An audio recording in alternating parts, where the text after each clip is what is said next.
Hola Demi, hola Juan Antonio, ¿qué tal? ¿Cómo vais? ¿Qué tal? ¿Cómo estamos? Oye, os tengo que preguntar, ya sé que sois divulgadores, científicos, bla, bla, bla, bla, bla, bla, pero está el Mundial, está el fútbol. ¿Qué es lo que importa ahora? Claro, ¿cómo es eso de dentro de lo menos importante es lo más importante? Sí, Claro. totalmente. Al final el fútbol es el deporte rey, estamos todo el mundo, pues hasta yo le estoy dedicando tiempo a verlo. Eso. Entonces os tengo que preguntar, estamos haciendo porra. España-Portugal el lunes a las 9. ¿Qué resultado le ponemos? España, para mí España me gustaría que 3 y 1 para Portugal, tampoco nos vamos a dejarlo sin marcar. Venga, 3-1, ¿vale? Pues yo diría que para España 2 y para Portugal 1. Bien. Resultado del que no sabe... Esto es una teoría mía, ¿eh? Cuando en una porra alguien dice 2-1 es que no sabe mucho de fútbol. Se me nota que No, tengo no, conocimiento. nada. Claro. Juan sabe mucho más que yo infinitamente. Sabe mucho más que de mí de fútbol. Bueno, ellos son nuestros divulgadores, científicos contra cuñados. Hoy vamos a hablar de la inteligencia artificial otra vez más, pero de un lado oscuro, ¿no? Sí, porque no sé, Juan, tú cuando escuchas Lado Oscuro, ¿a ti qué te viene a la mente? Bueno, mejor no me preguntes porque te puedo responder algo que no te guste, pero sí, algo a Darth Vader me viene a mí a la mente, Claro. la verdad. La gente normalmente piensa en los deepfakes, en los phishing, no sé qué, los vídeos estos que tú creas haciéndote pasar por otra persona. Sí. Pero yo hoy voy a hablar de un lado oscuro del que no se habla. No se habla. Y es un lado oscuro que es muy real. Ya. Y vamos a hablar sobre todo del caso de Madagascar, Madagascar, ¿no? Sí. Nos vamos a ir a Madagascar para hablar de la IA. de viaje. Vale. Porque cuando, por ejemplo, tú o yo pedimos a ChatGPT, a Banana, que nos cree una imagen, ¿cómo esa IA sabe que te hace esa imagen y qué cosa hay que meter, no? Sí. Pues hay que darle datos, Claro.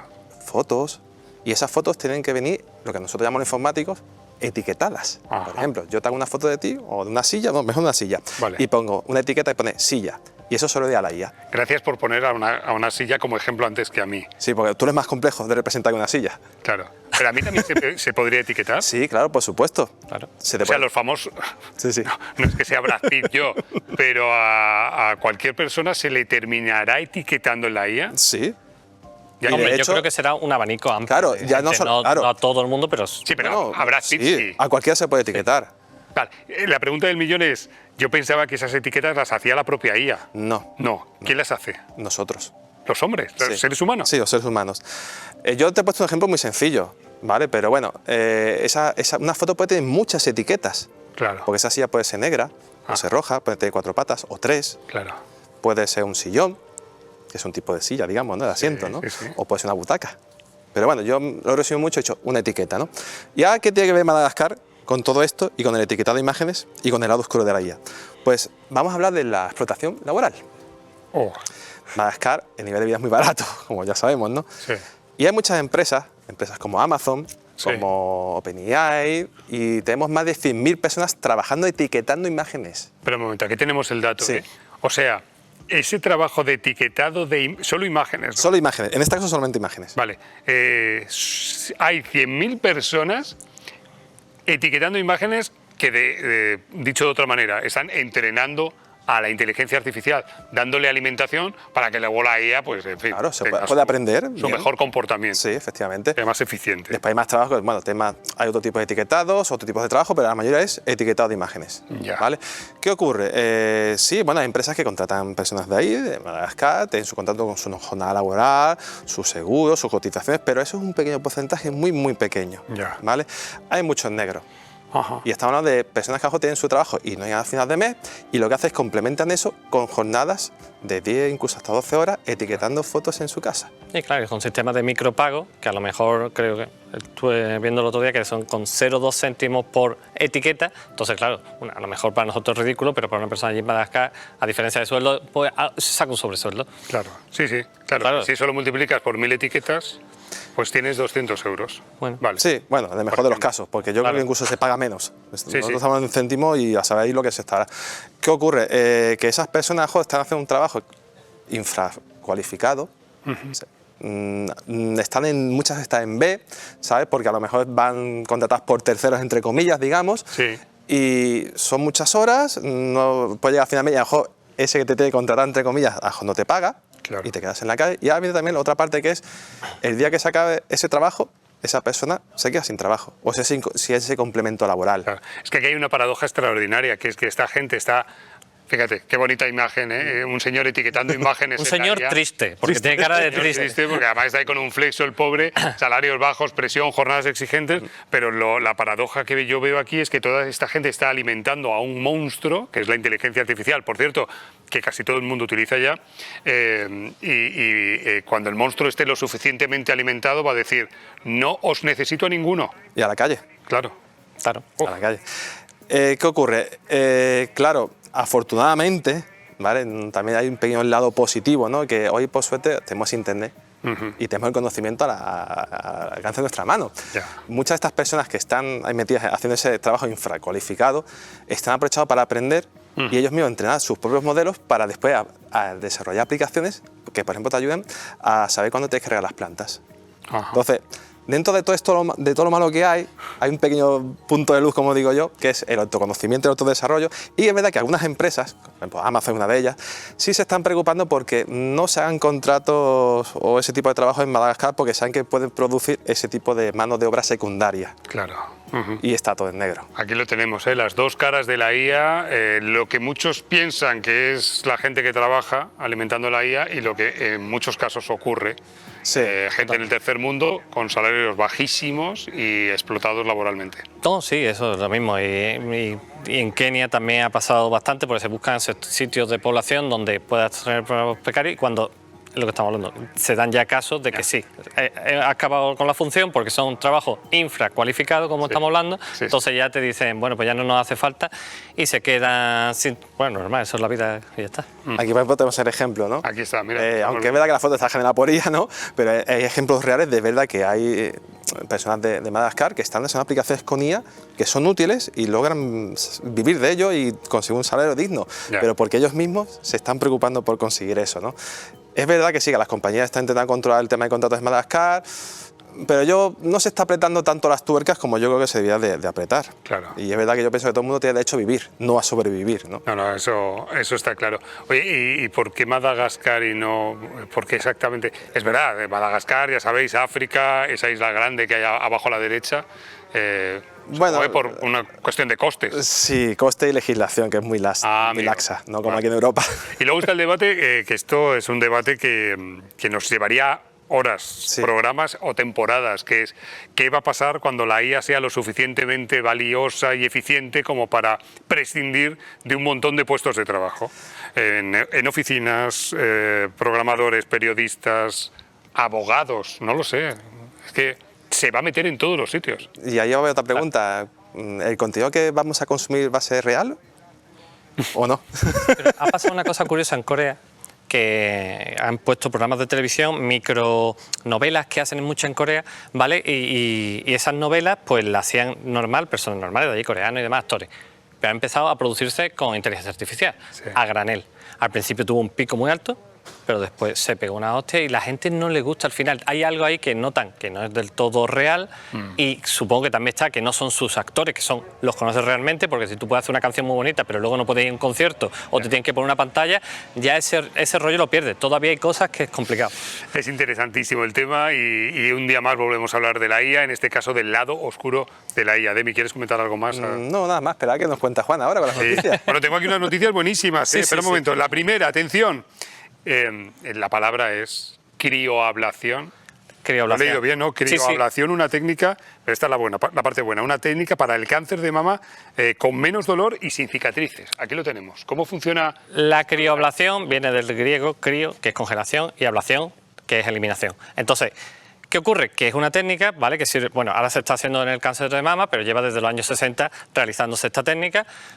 ¿Cómo funciona? Por ejemplo, pues generalmente son o hepáticos, es decir, que sea en el hígado o que sea renal en los riñones o, en este caso, también puede ser pulmonar, pero en este caso estamos hablando del cáncer de mama, que es que se está saliendo más, ahora se está poniendo mucho en funcionamiento en Estados Unidos y en España también. Entonces, ¿qué ocurre con este sistema? Este sistema lo que hace en realidad es congelar, crear unas burbujas, ¿vale? Esa burbuja, si es por mediante una cánula, te llega la cánula, como dijimos el otro día, te llegas, por ejemplo, hasta la vejiga, donde está tu tumor, y ese tumor pues coge con nitrógeno o argón y te hace una burbuja. Y esa burbuja se congela. Al congelar esa burbuja, incluso puede llegar a ser hasta 12 burbujas para darle una forma un poco diferente para que se aproxime más a lo que es el tumor. Pues se congela y casualmente el frío afecta más a las células cancerosas que a las células normales. En este caso, el tumor se vería afectado a temperaturas de menos 40 a 80 grados, se afecta, ¿vale? Y se empieza a destruir, se descompone. ¿Qué ocurre? Que tiene menos tratamiento postoperatorio, te recuperas más rápido, libera antígenos, con lo cual tu organismo va y ataca y ayuda a la recuperación de esto. Pues es un sistema realmente novedoso y en el cáncer de mama también se está aplicando para tumores de 1,5 centímetros máximo, pero sobre todo para personas de más de 70 años, ¿vale? Que ya meterla en una operación y demás empieza a ser algo tedioso y complicado, y la recuperación pues pueden llegar a ese punto. ¿Y esto está ya trabajándose? Eso está ya trabajándose. Joder, qué bueno. Eso ya está operativo, eso no es en un futuro, eso es ya, desde los años 60 empezaron con esta técnica, pero en todo este tipo de tumor, y ahora el cáncer de mama pues se está usando bastante. Qué bueno. Oye, antes hablábamos del lado oscuro de la inteligencia artificial y ahora una buena, ¿eh? Sí. Gracias a la IA han descifrado un papiro de la época romana. En el año 79, ¿Vale? En el año 79 después de Cristo, DC, AC/DC, en DC, pues después de Cristo, pues ¿qué ocurrió? Que el Vesubio reventó. Sí. Se llevó, Una cosa loca. se llevó allí a Herculano, que es una de las ciudades que había, ¿vale? Y Pompeya. Y Pompeya. ¿Ok? Correcto. Entonces, ¿qué ocurre? Que había un señor allí que tiene una villa que se supone que era el suegro de Julio César, y en esa villa ocurre lo siguiente, que cayó todo ceniza, todo demás. Pero en esa villa era como una biblioteca. Entonces, ¿qué ocurrió en esa biblioteca? Pues recuperaron los papiros.